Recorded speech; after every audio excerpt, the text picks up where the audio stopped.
November is Pananabangan Month for the Archdiocese of Lingayen and Dagupan. Pananabangan is the life of God.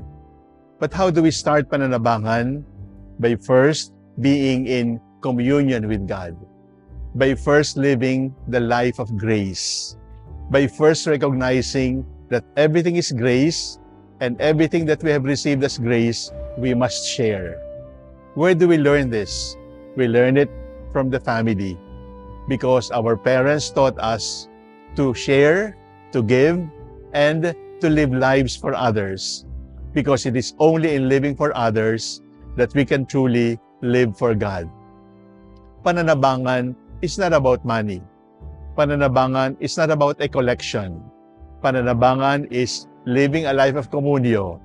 And today, Pananabangan Month, let us pray for our families that all wounds, all hurts, all ugly memories may be healed by the communio of healing of the Father, the Son, and the Holy Spirit. Ipagdasal natin ang bawat mag-anak upang ang bawat mag-anak ay maging tunay na pananabangan ng grasya ng Diyos.